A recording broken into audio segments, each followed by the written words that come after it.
بسم اللہ الرحمن الرحیم۔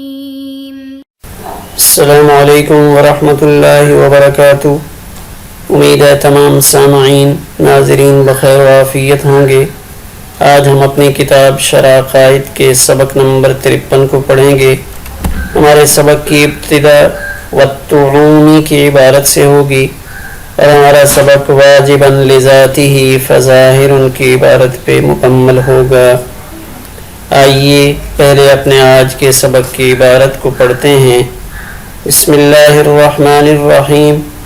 والطعوم وانواعها 9 وهي المرارة والحرقة والملوحة والعفوسة والحموزة والقبض والحلاوة والدسومة والتفاهة، ثم يحصل بحسب التركيب أنواع لا تحصى، والروائح وأنواعها كثيرة وليست لها أسماء مخصوصة، والأزهر أن ما عدا الأكوان لا يعرض إلا الأجسام،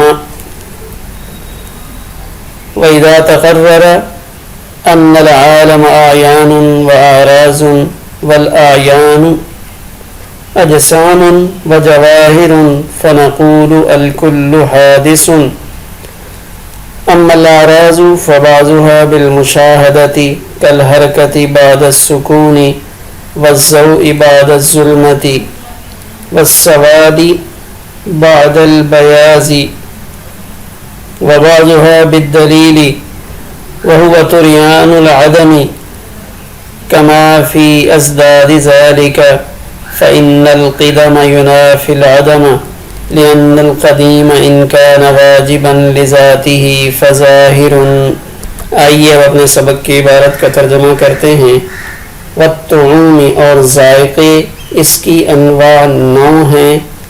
وہی المرارۃ، وہ تلخی یعنی کڑوا ہونا، والحرقۃ تیزی، والملوحۃ نمکینی، والعفوسۃ کسیلا پن، والحموزۃ کھٹا پن، والقبض جکڑنا یا بکسا پن، والحلاوۃ مٹھاس، والدسومۃ چکناہٹ، والتفاہۃ پھیکا پن۔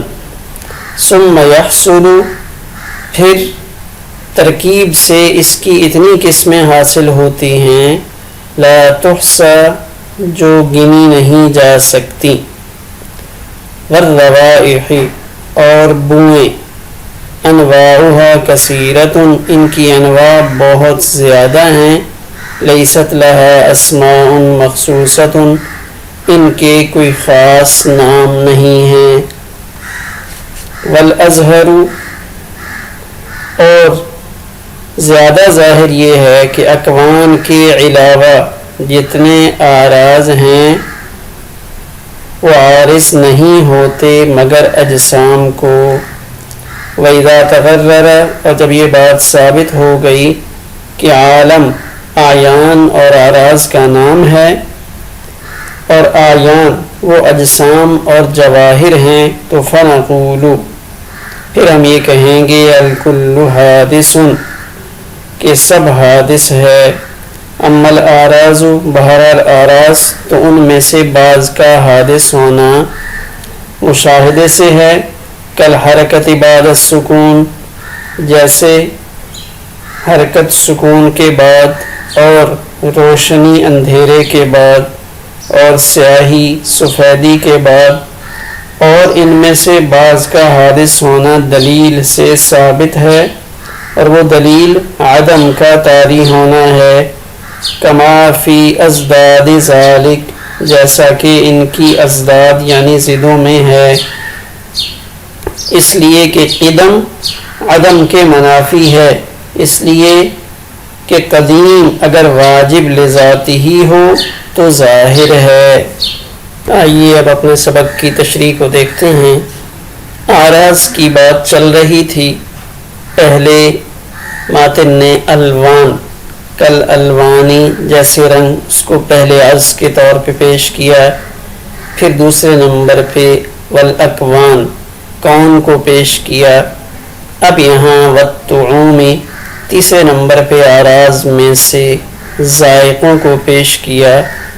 تو اس ذائقے یعنی طعم، اس کی مختلف انواع ہیں، وَأَنْوَاعُهَا تِسْعَةٌ، شارح نے اس کی 9 انواع بتائیں، تو آئیے ان کو دیکھتے ہیں۔ سب سے پہلے مرارہ کو ذکر کیا، مر کڑوے کو کہا جاتا ہے، تو تلخی اور کڑواہٹ ایلوے کے اندر ہوتی ہے، یا جیسے ہمارے ہاں کوڑ تمبا بولا جاتا ہے کڑواہٹ کے لیے۔ تو پہلا ذائقہ کڑواہٹ کا۔ حرکت بمانا تیزی، جیسے کالی مرچ کے اندر ہوتی ہے، یا جیسے سونٹھ میں تھوڑی سی تیزی زبان پر محسوس ہوتی ہے، تو اس کو حرکت سے تعبیر کرتے ہیں۔ ملوحت ملح سے نکلا ہوا ہے، ملح نمک کو کہتے ہیں۔ نمکینی یعنی جس کے ذائقے کے اندر نمک جیسا ذائقہ محسوس ہو تو اس کو ملوحہ کہا جاتا ہے۔ عفوست بمانا کسیلا پن، کسیلا لغوی اعتبار سے بد مزہ کو کہا جاتا ہے، یعنی کہ ایسی چیز جو زبان یا گلے کو جکڑ لے، جکڑن پیدا کر لے، اس کے لیے عفوست کا لفظ استعمال کیا جاتا ہے۔ کڑوا کسیلا، کڑوے کے ساتھ اردو میں کسیلا کا لفظ بولا جاتا ہے۔ تو کسیلا جو منہ کے اندر جکڑن کو پیدا کرے۔ حموضت بمانا ترشی اور کھٹا پن، جیسے لیمو کے اندر پایا جاتا ہے۔ قبض یہ عفوست کے ساتھ ملتا جلتا لفظ ہے، قبض بمانا سکڑنا۔ تب یہ دونوں الگ الگ نہیں ہیں بلکہ ایک ہی ہیں، ان میں فرق یہ ہے کہ قبض والی چیز زبان کی سطح ظاہری کو دباتی ہے، اور عفس چیز زبان کے اندر اور باہر دونوں جگہ کو دباتی ہے اور کھردرا بھی کرتی ہے۔ طبیعت بھی دونوں کی سرد اور خشک ہے۔ حلاوت بمانا مٹھاس، جیسے شہد یا گڑ کے اندر ہوتی ہے۔ دسومت بمانا چکناہٹ یعنی چربی، یعنی وہ کیفیت جو گھی اور مکھن کے اندر پائی جاتی ہے، یا کوئی میٹھی ٹافی کھائی جائے تو ہاتھ چپکتا ہے، تو اس کو دسومت سے تعبیر کرتے ہیں۔ تفاہت جیسے پھیکا پن، نہ میٹھی ہو نہ کڑوی ہو نہ تیزی ہو، یعنی زبان کے ساتھ اس کا تعلق ایسا ہو کہ زبان کو اس کے اپنے اوپر آنے سے کچھ بوجھ محسوس نہ ہو، تو اسے پھیکا پن سے تعبیر کرتے ہیں۔ جیسے روٹی، تو اس کو عام طور پہ پھیکی چیز کے اندر شامل کیا جاتا ہے جب اس کے اندر نمک تیز نہ ہو۔ روائح کا لفظ مطلق بو کے لیے بولا جاتا ہے، پھر اس کے اندر بدبو اور خوشبو دونوں شامل ہیں۔ خوشبوؤں کو آپ دیکھ لیں تو ایک دکان میں خوشبو کی بڑی تعداد تو بو اور بدبو، ان کے لیے کچھ مخصوص نام متعین نہیں کیے جا سکتے، ان کی بے شمار اقسام موجود ہیں۔ تو یہ بھی آراز میں سے ہیں، یعنی وقتی طور پہ ہوتی ہے، تھوڑی دیر کے بعد اس کا اثر ظاہر ہو جاتا ہے۔ والازہر، یہاں سے شارح یہ بیان فرمانا چاہتے ہیں کہ آراز کی مذکورہ 4 قسموں میں سے 3 فقط اجسام میں پائی جاتی ہیں، یعنی رنگ، ذائقہ اور بو، یہ تینوں اجسام میں پائی جاتی ہیں۔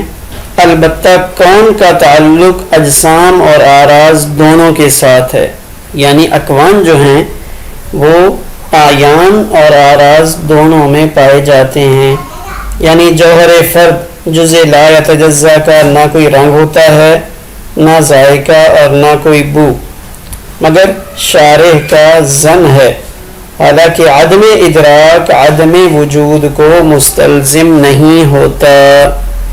وَإِذَا تَقَرَّرَ سے یہ بتا رہے ہیں کہ جب یہ بات ثابت ہو گئی کہ عالم اعیان اور آراز کا مجموع ہے، یعنی عالم میں 2 چیزیں ہیں، کچھ اعیان ہیں کچھ آراز ہیں، اور پھر آیان دو حصوں میں یعنی اجسام و جواہر میں منحصر ہیں، تو شارح فرماتے ہیں کہ مذکورہ تمام چیزیں حادث ہیں، تو جب یہ تمام چیزیں حادث ہیں تو عالم بھی حادث ہوگا، اور یہی مدعا تھا کہ العالم بجمیع اجزائہ محدث، تو آیان کا حصر اجسام و جواہر میں بیان کر دیا گیا مگر اعراض کے حصر سے تعرض نہیں کیا گیا۔ اس کی وجہ یہ ہے کہ اعراض کے حصر پر کوئی دلیل نہیں، یا اس وجہ سے کہ اس کے حصر میں کلام طویل تھا، یا اس وجہ سے کہ مقصود حدوث عالم کا بیان ہے، اور یہ مقصود بغیر اعراض کے حصر کے بھی حاصل ہو جایا کرتا ہے۔ اما الاعراض سے اعراض کا حادث ہونا بیان فرما رہے ہیں کہ فبعضها بالمشاہدتی، کہ بعض کا حادث ہونا مشاہدے سے معلوم ہوتا ہے، کالحرکت بعد السکون، جیسے سکون کے بعد ایک چیز پہلے کھڑی ہو پھر حرکت میں آ جائے تو پتہ چلتا ہے کہ سکون ختم ہو گیا، معدوم ہو گیا۔ اسی طرح والضوء بعد الظلمتی، اندھیرے کے بعد جب روشنی آ جاتی ہے تو پتہ چلتا ہے کہ اندھیرا عدم میں چلا گیا، معدوم ہو گیا۔ اسی طرح والسواد بعد البیاض، سیاہی سفیدی کے بعد۔ وبعضها بالدلیل، اور بعض اعراض کا حادث ہونا دلیل سے معلوم ہوتا ہے، اور دلیل کیا ہے؟ وہو تریان العدم، عدم کا طاری ہونا، کما فی ازداد ذالک، جیسا کہ ان تینوں چیزوں کی ضد میں ہے۔ ان کی ضد یعنی حرکت کی ضد سکون، اور روشنی کی ضد ظلمت، اور سیاہی کی ضد سفیدی، تو ان کی ضد سے عدم معلوم ہوتا ہے۔ فإن القدم ينافي العدم، یہ مقدمہ فلاسفہ اور متکلمین سب کے نزدیک متفق علیہ ہے کہ قدیم پر عدم طاری نہیں ہو سکتا، بالفاظ دیگر جس پر عدم طاری ہوگا وہ چیز قدیم نہیں ہو سکتی۔ اسی مقدمہ کو متکلمین اپنی اصطلاح میں القدم ینافی العدم سے تعبیر کرتے ہیں، اور حکما یعنی فلاسفہ ما ثبت قدمہ امتنع عدمہ سے تعبیر کرتے ہیں۔ اب اس سے اگلی بات کہ قدیم پر عدم طاری کیوں نہیں ہو سکتا، تو اس کا جواب یہ ہے کہ قدیم کی دو حالتیں ہوں گی، یا تو واجب لذاتی ہی ہوگا یا واجب لذاتی ہی نہیں ہوگا، اور دونوں کا عدم محال ہے۔ ان کا واجبا لذاتی ہی فظاہر، کہ اول صورت تو ظاہر ہے کہ واجب لذاتی ہی اگر ہو کہ اس کی ذات کا موجود رہنا واجب ہو تو پھر تو اس کا عدم محال ہے۔ ہمارا آج کا سبق اسی پر مکمل ہوا۔